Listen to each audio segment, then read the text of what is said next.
नमस्कार, अपना बिहार में आपका स्वागत। मैं राहुल ओझा आपके साथ। आज देश के लिए बड़ा दिन है क्योंकि आज सरकार की शपथ होनी है, यानी कि तीसरी बार प्रधानमंत्री के तौर पर नरेंद्र मोदी आज शपथ लेने वाले हैं। और इस बीच बड़ी खबर यह है कि शपथ के लिए नए मंत्रियों को फोन जाना जो है वो शुरू हो चुका है, जिसमें जीतन राम मांझी के बारे में खबर है कि उनको कॉल आई है।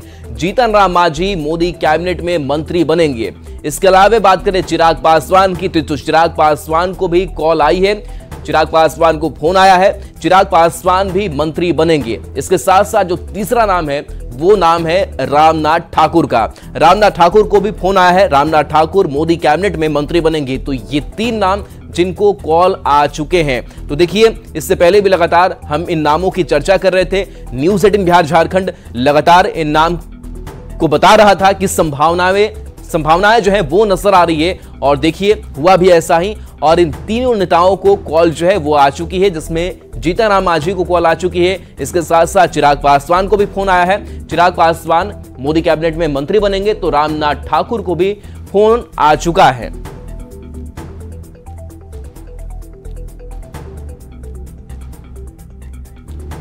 तो देखिए, आज तीसरी शपथ होनी है और नरेंद्र मोदी भी ये कह रहे हैं कि इस बार हम और मजबूती के साथ सरकार चलाने वाले हैं, देश के लिए कुछ नया करने वाले हैं। जो विजन है वो भी सेट किया गया है। और ऐसे में मोदी कैबिनेट का स्वरूप किस तरीके से होगा, बिहार से कौन कौन से ऐसे नेता हैं जिनको जगह मिलने जा रही है, वो भी अब तस्वीर साफ होती जा रही है, जिसमें तीन नेताओं को कॉल आ चुकी है। तो मोदी कैबिनेट की नई टीम में रामनाथ ठाकुर भी होंगे। 2005 से 2010 तक नीतीश मंत्रिमंडल में ये रहे। लालू प्रसाद यादव की पहली कैबिनेट में भी ये मंत्री बने थे। और देखिए, इस बीच एक और खबर है कि जेडीयू कोटे से 2 मंत्री बनेंगे। जो सूत्र खबर दे रहे हैं, ललन सिंह जेडीयू कोटे से मंत्री बन सकते हैं। और इसके साथ साथ रामनाथ ठाकुर का भी मंत्री बनना तय है, इनको कॉल भी आ चुका है। तो जेडीयू कोटे से 2 मंत्री बनेंगे। पहले ये चर्चा हो रही थी कि हो सकता है कि 3 भी बने, लेकिन ललन सिंह और रामनाथ ठाकुर, जेडीयू के कद्दावर नेता ललन सिंह माने जाते हैं। जेडीयू के राष्ट्रीय अध्यक्ष भी ललन सिंह रह चुके हैं, नीतीश कुमार के काफी करीबी है।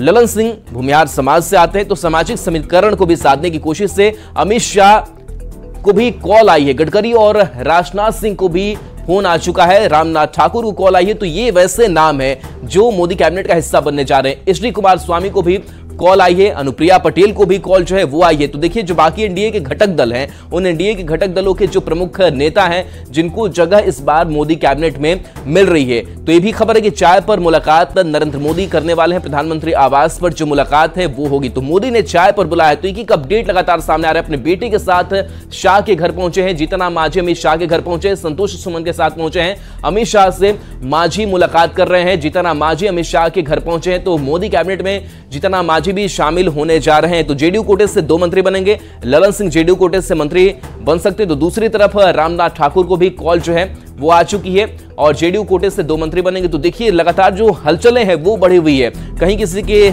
मिलने का सिलसिला चल रहा है, तो कहीं लिस्ट जो है वो तैयार करके जो फोन कॉल से वो जा रहा है। और कई ऐसे नेता हैं जिनको फोन कॉल्स के इंतजार भी हैं कि उनको कॉल आएगा और उनको आमंत्रण मिलेगा। और इस बीच जीतन राम मांझी अमित शाह के घर पहुंच गए हैं, अपने बेटे संतोष सुमन के साथ पहुंचे हुए हैं। तो देखिए, मांझी भी इस बार कामयाब हुए हैं। कल भी वो कह रहे थे कि जिस तरीके से हमारी राजनीतिक यात्रा रही, जगह हमें मिलनी चाहिए, एक जो उम्मीद थी वो जताई थी और हुआ भी ऐसा ही। और जीतन राम मांझी की हम पार्टी की अगर बात करें तो जीतन राम मांझी इस बार गया से जीते सांसद बने हैं और एक उनको जो जगह है वो भी मिल रही है। तो देखिए, सम्मान जो है वो बीजेपी बाकी घटक दलों को भी दे रही है, जिनकी जितनी स्ट्रेंथ है उस हिसाब से उनको मोदी कैबिनेट में जगह मिल रही है। और इस बीच जीतन राम मांझी को लेकर भी एक खबर है कि जीतन राम मांझी अमित शाह के घर पहुंचे हैं, अपने बेटे के साथ पहुंचे हैं और वहां पर मुलाकात जो है वो चल रही है। तो देखिए, ये मोदी कैबिनेट का नया जो स्वरूप है वो अब धीरे धीरे सामने आता जा रहा है, जिसमें बिहार की भी अहम भागीदारी जो है वो देखने को मिल रही है। हालांकि जेडीयू की अगर बात करें तो जेडीयू की तरफ से यह भी कहा जा रहा था कुछ पसंदीदा मंत्रालय हैं, उन पसंदीदा मंत्रालय का जिक्र किया जा रहा था, चाहे वो कृषि मंत्रालय की बात करें, रेल मंत्रालय की बात करें। लेकिन देखना दिलचस्प होगा कि विभागों का बंटवारा अब इनके बीच कैसे होता है। तो इस मोदी सरकार में और इस मोदी कैबिनेट में बिहार की भी अहम भूमिका जो है वो होने जा रही है, यानी कि बिहार के भी जो नेता हैं वो इस मोदी कैबिनेट का हिस्सा अब बनने जा रहे हैं, जिसमें ललन सिंह हैं, रामनाथ ठाकुर हैं, जीतन राम मांझी हैं, चिराग पासवान है और एक दो जो नाम है वो और भी सामने आ सकते हैं। तो हालांकि अभी ललन सिंह को कॉल अब तक नहीं आई है, लेकिन माना यह जा रहा है कि कॉल उनको भी आएगी। ललन सिंह भी जेडीयू कोटे से मंत्री बन सकते हैं। इसके साथ साथ रामनाथ ठाकुर की अगर बात करें तो रामनाथ ठाकुर को कॉल जो है वो आ चुकी है, जीतन राम मांझी को भी कॉल जो है वो आ चुकी है और जीतन राम मांझी पहुंचे भी हुए हैं, जहां पर अमित शाह के घर पर मुलाकात जो है वो की जा रही है। तो देखिए, इस घटक दल के साथ प्रधानमंत्री के तौर पर नरेंद्र मोदी भी ये कहते हुए नजर आ रहे हैं कि देखिए, इस बार का हमारा जो घटक दल है वो ऑर्गेनिक हमारा संबंध है और हम चाहते हैं कि ये सबसे बढ़िया अलायंस जो है वो नजर आता है, सफल अलायंस नजर आता है और इस सफल अलायंस के साथ साथ अब देश के विकास की गति को और तेज करना है। तो इस बार एनडीए की बहुमत और एक बार फिर से सरकार बनने जा रही है, तो पूरी तैयारी जो है वो भी की गई है, जहां पर विदेशी मेहमान भी पहुंचने वाले हैं इस शपथ ग्रहण समारोह में। और इस शपथ ग्रहण के साथ साथ एक नई जो सरकार है वो मिलेगी। हिंदुस्तानी अवाम मोर्चा के संस्थापक है जीतन राम मांझी की अगर बात करें तो 11 से पहली बार हम के सांसद बने, एक सीट हम के खाते में गई। बिहार के मुख्यमंत्री भी जीतन राम मांझी रह चुके हैं और मांझी महादलित समाज से आते हैं। तो सामाजिक समीकरण की जिस बात करें, चाहे वो स्वर्ण हो, ओबीसी हो, दलित हो, उनको साधने की भी कोशिश जो है वो इस बार की गई है। तो देखिए, इस सामाजिक समीकरण या फिर जो बीजेपी की सोच है, इसका सीधा जो फायदा है वो 2025 के भी बिहार विधानसभा चुनाव में मिल सकता है। ये भी समीकरण साधने की कोशिश जो है वो की जा रही है। और जीतन राम मांझी की अगर बात करें तो जीतन राम मांझी बार्गेन करना जानते भी हैं। रामनाथ ठाकुर का प्रोफाइल देखिए तो रामनाथ ठाकुर जेडीयू से राज्यसभा सांसद हैं और पूर्व सीएम कर्पूरी ठाकुर के बेटे हैं। सीएम नीतीश के करीबी माने जाते हैं। कर्पूरी ठाकुर को इधर ही भारत रत्न मिला और जिसका जिक्र भी मुख्यमंत्री ने किया।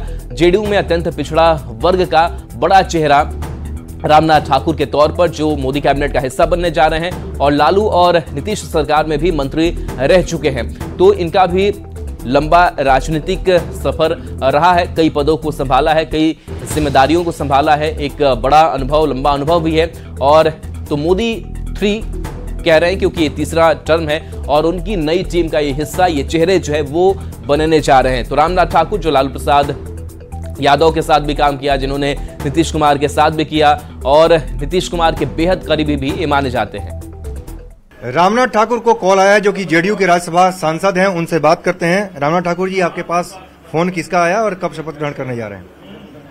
8:35 में भारतीय जनता पार्टी के अध्यक्ष श्री जेपी नड्डा जी का टेलीफोन आया कि 11:30 बजे प्रधानमंत्री जी के यहाँ चाय पर बुलाहट, उसमें जाऊंगा। उसके बाद निमंत्रण पत्र मिला जी। निमंत्रण पत्र जरा दिखाइए। इसमें निमंत्रण पत्र हम दिखाने की कोशिश करेंगे। यहाँ पर देखिए, निमंत्रण पत्र भी आ चुका है इनके पास, रामनाथ ठाकुर के पास, और निश्चित रूप से आज शपथ ग्रहण करने जा रहे हैं। पहले से ही हम लोग इस बात की जानकारी दे रहे थे कि भारत रत्न कर्पूरी ठाकुर के बेटे हैं रामनाथ ठाकुर, राज्यसभा सांसद है, लंबा तजुर्बा है, वो मंत्री बनेंगे। कौन सा मंत्री बनेंगे, राज्य मंत्री या कैबिनेट स्तर का मंत्री, क्या तय हुआ है पार्टी की तरफ से? अब ये हमको नहीं जानकारी है। वहाँ जो जिस पद के लिए शपथ दिलाएंगे उस पद शपथ लेंगे। आगे आपकी प्राथमिकता क्या होगी? बिहार को आगे बढ़ाने में कैसे योगदान करेंगे? बहुत आगे बढ़ाने का काम करेंगे। भारत के प्रधानमंत्री नरेंद्र मोदी और श्री नीतीश कुमार जी के हाथ को, उनके निर्देश को आगे बढ़ाने का काम करेंगे। नीतीश कुमार ने आप पर भरोसा जताया है और इसके पहले प्रधानमंत्री ने भारत रत्न दिया है, सम्मान से नवाजा है आपके पिता स्वर्गीय कर्पूरी ठाकुर जी को। हाँ। कैसे देख रहे हैं? पहले भारत रत्न पिताजी को, उसके बाद आपको मंत्री पद। मैं अपनी तरफ से, अपने दल की तरफ से, अपने परिवार की तरफ से भारत के प्रधानमंत्री श्री नरेंद्र मोदी जी के प्रति और श्री नीतीश कुमार जी के प्रति कृतज्ञता ज्ञापित करते हैं। रामनाथ ठाकुर के आवास पर पूरा खुशी का माहौल है, उनके परिवार के लोग भी बेहद खुश नजर आ रहे हैं। बात करेंगे रामनाथ ठाकुर के दोनों बेटी जो है नमिता और अमृता, उनसे बात करेंगे। कुछ दिन पहले ही आपके दादाजी को भारत रत्न से सम्मानित किया, उस समय भी हमने आपसे बात की थी, काफी आप लोग खुश हैं। और पिताजी आपके अब मंत्री बनने जा रहे हैं मोदी सरकार में। कहते हैं ना कि भगवान जब देता है तो छप्पड़ फाड़ के देता है, तो भगवान ने इतनी बड़ी बड़ी खुशियां दी है ये दो कि हमारे घर को गौरवान्वित करने की चीज है। तो हम लोग मतलब शब्द बहुत कम है लेकिन इसको करने, लेकिन हम लोग फिर भी कहेंगे कि पापा को नीतीश जी ने अब इसमें डाला, ये बहुत बड़ी बात है हम लोगों के लिए। हम लोग उनको धन्यवाद देना चाहेंगे। बल्कि मोदी जी को अपनी टीम में शामिल करने के लिए मेरे पापा को उनकी कृतज्ञता व्यक्त करेंगे। आप क्या करेंगे? उनकी दूसरी बेटी, छोटी बेटी है अमृता, आप कैसा महसूस कर रही हैं इस वक्त? पहले दादा को भारत रत्न, फिर पापा को मंत्री पद। बहुत अच्छा लग रहा है। मेरे दादाजी को भारत रत्न से सम्मानित किया गया। बिल्कुल बहुत भावुक पल है। बिल्कुल एक पोती के लिए, एक बेटी के लिए बहुत भावुक चल है। मेरी मम्मी रहती तो बहुत खुशी मिलती, उसको बहुत मतलब इतनी वो खुश होती ना जिसका कोई हिसाब नहीं है। और मेरे पापा मंत्री बने हैं, ये तो सबसे बड़ा, इतने दिनों से नाम आते आते आते आज वो मंत्री बने हैं, ये सबसे बड़ी खुशी की बात है। ये हम लोग के घर में एक ओकेजन हो गया और इसमें इतना अच्छा लग रहा है सुन के, देख के, मतलब ये बिलीव ही नहीं हो रहा है कि पापा मंत्री भी बन रहे हैं। चलिए, निश्चित रूप से परिवार के लिए भावुक पल है। और रामनाथ ठाकुर की दोनों बेटी हमारे साथ हैं। छोटी बेटी अमृता बिल्कुल भावुक हो गई और उनको अपनी मम्मी को याद कर रही हैं। अगर वो होती तो काफी खुश होती, लेकिन परिवार में बिल्कुल खुशी का माहौल है। यहाँ पर सभी लोग इस बात से खुश हैं कि दादा को पहले भारत रत्न मिला और पापा मंत्री बनने जा रहे हैं। कैमरामैन प्रहलाद के साथ अमितेश सिंह, न्यूज 18 दिल्ली।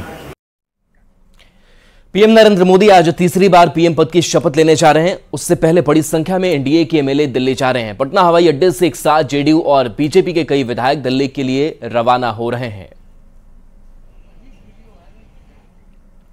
तो देखिए, शपथ ग्रहण में शामिल होना है और ऐसे में आमंत्रण भी मिला है और नरेंद्र मोदी की तीसरी शपथ आज होने जा रही है और ऐसे में जेडीयू और बीजेपी विधायक दिल्ली रवाना हुए हैं जो इस शपथ ग्रहण समारोह में शामिल होंगे।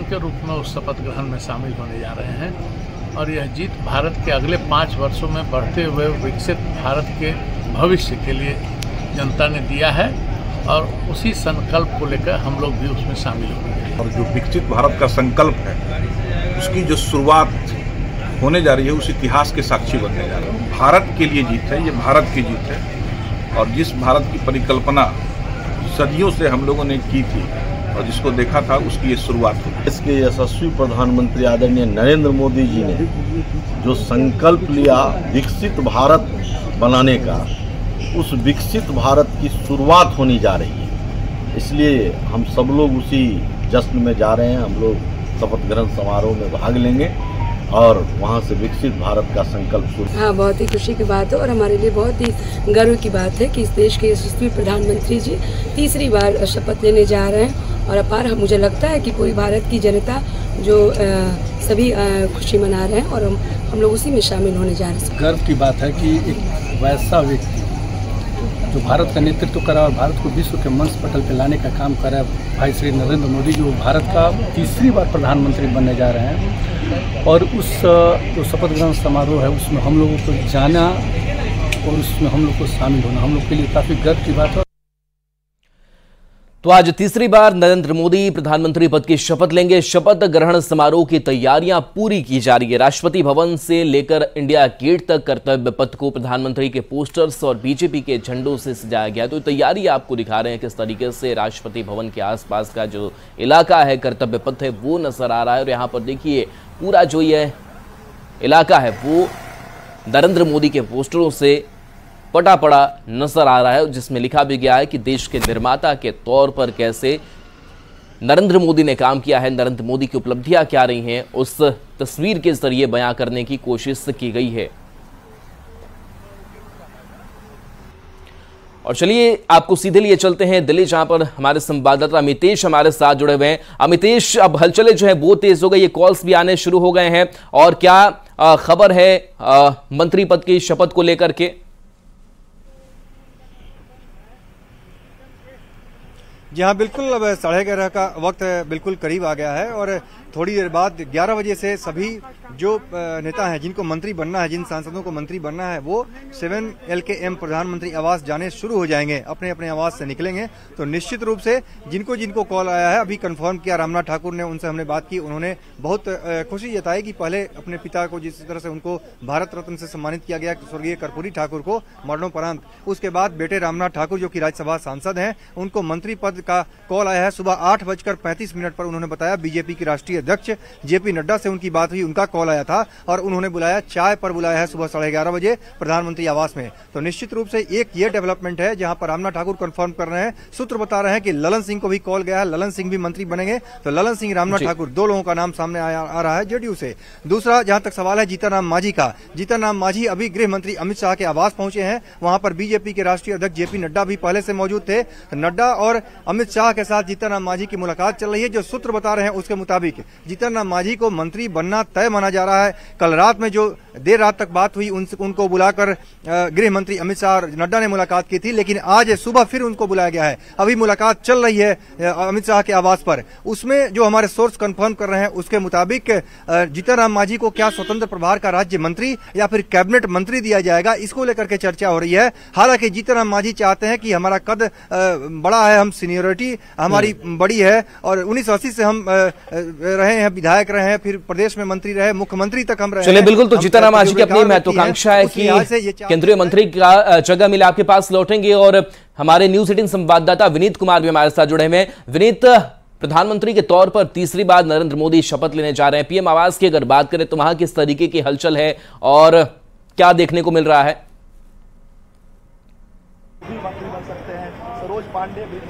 जी, निश्चित तौर पर मैं आपको बताना चाहूंगा कि प्रधानमंत्री आवास पर से थोड़ी देर बाद जो है बड़ी बैठक होगी जिसमें चाय पर चर्चा होगी और प्रधानमंत्री आवास पर ही जो है तमाम लोगों से जो है वो प्रधानमंत्री नरेंद्र मोदी जो है वो मुलाकात करेंगे। अगर हम बात करें 2019 में भी मंत्रिमंडल पद का शपथ लेने के पहले प्रधानमंत्री नरेंद्र मोदी ने अपने सहयोगियों के साथ पहले बात की थी, चाय पर मुलाकात की थी। 2014 में भी उन्होंने ऐसा किया था और 2024 में भी जब वो तीसरी बार प्रधानमंत्री पद का शपथ लेने जा रहे हैं, वैसे में वो अपने सारे मंत्रिमंडल के जो सहयोगी होने वाले हैं उनके साथ मुलाकात करेंगे और अपना विजन जो है वो रखेंगे कि आखिरकार मोदी 3.0 में किस तरह से काम किया जाएगा। एक बड़ी बात यहां पर मैं आपको बताना चाहूंगा कि जब प्रधानमंत्री नरेंद्र मोदी ने जीत के बाद बीजेपी कार्यालय आए थे, उस वक्त ही उन्होंने साफ तौर पर कहा था कि वो जो विकास के एजेंडे को है वो आगे करेंगे और मजबूती के साथ जो कड़े फैसले हैं उसे लेते रहेंगे।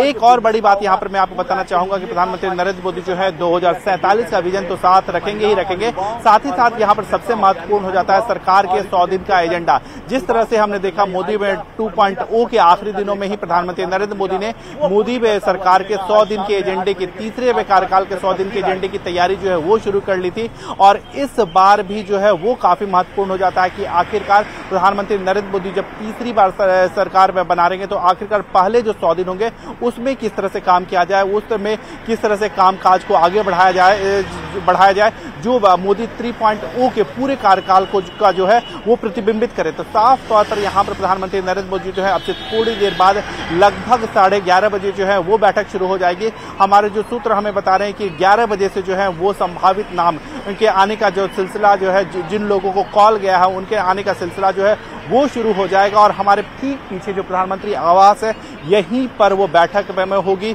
जहां पर प्रधानमंत्री नरेंद्र मोदी जो है चाय पर जो है सभी से चर्चा करेंगे। प्रधानमंत्री नरेंद्र मोदी अपने मोदी सरकार 3.0 का जो है विजन रखेंगे कि आखिरकार किस एजेंडे के साथ जो है वो आगे बढ़ा जाए। लेकिन एक बात तय है, जैसा कि प्रधानमंत्री नरेंद्र मोदी जीत के बाद बीजेपी राष्ट्रीय मुख्यालय आए थे और उस वक्त उन्होंने कहा था कि विकास के एजेंडे को जो है वो आगे बढ़ाएंगे, साथ ही साथ कड़े फैसले जो है वो आगे रखे रहेंगे, साथ ही साथ भ्रष्टाचार के खिलाफ जो उनकी पॉलिसी है, जीरो टॉलरेंस की पॉलिसी है, उसे भी आगे बढ़ाएंगे। तो मोदी 3.0 में इन चीजों को हम खास तौर पे देख सकते हैं। एक और बड़ी बात यहाँ पर हम देख सकते हैं कि जिस तरह से प्रधानमंत्री नरेंद्र मोदी का खासा जोर है दोनों ही कार्यकाल में देखें, चाहे 2014 की बात करें 2019 की बात करें, वहां पर उन्होंने इंफ्रास्ट्रक्चर पर खासा ध्यान दिया है। चलिए, बिल्कुल आपके पास आएंगे। और इस बीच बड़ी खबर, मोदी कैबिनेट में नड्डा शामिल हो सकते हैं, जेपी नड्डा को मंत्री बनाया जा सकता है, मोदी कैबिनेट में नड्डा शामिल हो सकते हैं। तो ये सूत्रों के हवाले से बड़ी खबर जो है वो सामने आ रही है कि जो नाम है अब खुलते जा रहे हैं और इस बीच जेपी नड्डा को लेकर के ये खबर कि मोदी कैबिनेट में शामिल हो सकते हैं। तो देखिए, इससे पहले राष्ट्रीय अध्यक्ष बीजेपी के रहे जेपी नड्डा और इस बार जो है वो इनकी जिम्मेदारी जो है वो बदल भी रही है और जेपी नड्डा को मंत्री बनाया जा सकता है, ये खबर सामने आ रही है। तो देखिए, मोदी कैबिनेट के कौन कौन से चेहरे होंगे, कौन कौन से मंत्री होंगे, उसका स्वरूप धीरे धीरे फाइनल होता जा रहा है। कई जो नेता है उनको कॉल्स भी पहुंच चुके हैं, कई जो नेता है वो कॉल्स का इंतजार भी कर रहे हैं, यानी कि उनको भी कॉल जाएगा। और इस बीच पीएम आवास की अगर बात करें तो वहां भी हलचल जो है 11 साढ़े 11 बजे बढ़ने वाली है, क्योंकि चाय पर चर्चा जो है वो होनी है। अमितेश के पास एक बार फिर से वापस लौट आते हैं। अमितेश, हम जेडीयू कोठी की अगर बात करें तो 2 सीटें यहां से तय मानी जा रही है। एक तो रामनाथ ठाकुर को कॉल चला गया है, लेकिन ललन सिंह को लेकर के कुछ अपडेट आपके पास है क्या? देखिए, ललन सिंह के पास कॉल गया है कि नहीं इस बारे में जानकारी फिलहाल नहीं है, लेकिन इतना जरूर है जो सूत्र कंफर्म कर रहे हैं उसके मुताबिक कि ललन सिंह कैबिनेट मंत्री बनेंगे और साथ में रामनाथ ठाकुर भी मंत्री बनेंगे। तो जेडीयू कोटे से 2 मंत्रियों का जो नाम है वो फाइनल है, ललन सिंह और रामनाथ ठाकुर। जहां तक चिराग पासवान का सवाल है, सूत्र बता रहे हैं कि चिराग पासवान की पार्टी के जो 5 सांसद जीत के आए हैं, 5 सांसदों वाली पार्टी है, 100% स्ट्राइक रेट रहा है, तो उस हिसाब से चिराग पासवान का मंत्री बनना बिल्कुल तय है। चिराग पासवान भी आज सुबह प्रधानमंत्री आवास जा सकते हैं। लेकिन जीतन राम मांझी का जहां तक सवाल है, जीतन राम मांझी की मीटिंग, महत्वपूर्ण मीटिंग चल रही है अभी जेपी नड्डा और अमित शाह के यहाँ। जो सूत्र कंफर्म कर रहे हैं उसके मुताबिक जीतन राम मांझी को स्वतंत्र प्रभार का मंत्री ऑफर किया गया था, लेकिन जीतन राम मांझी खुद चाहते हैं अपने कद को देखते हुए और 100% स्ट्राइक रेट की भी बात कर रहे हैं। जो हमारे सूत्र कंफर्म कर रहे हैं उसके मुताबिक मांझी का तर्क है कि हम 1 सीट हमको मिली थी, हमने 1 जीता, अगर हमको ज्यादा मिलती तो हलचल पर आप दोनों संवाददाता नजर बना करके रखिए। आपके पास फिर से वापस आएंगे तो देखिए हलचलें जो है वो तेज हो चली है। और इस बीच एक और अपडेट जो है वो सामने आ रहा है कि नीतीश कुमार और ललन सिंह जो है वो निकल रहे हैं, उसकी जो तस्वीर है वो हम आप तक पहुंचा रहे हैं। तो आज शपथ ग्रहण होना है और ऐसे में जो नेता हैं उनके पहुंचने का भी जो सिलसिला है, रवानगी का जो सिलसिला है वो भी चल रहा है। तो चलिए इस पूरी शपथ ग्रहण पर उससे पहले क्या कुछ तस्वीर सामने आती नजर हमारी होगी। एक ब्रेक का वक्त हो चला है, जल्द वापस आएंगे।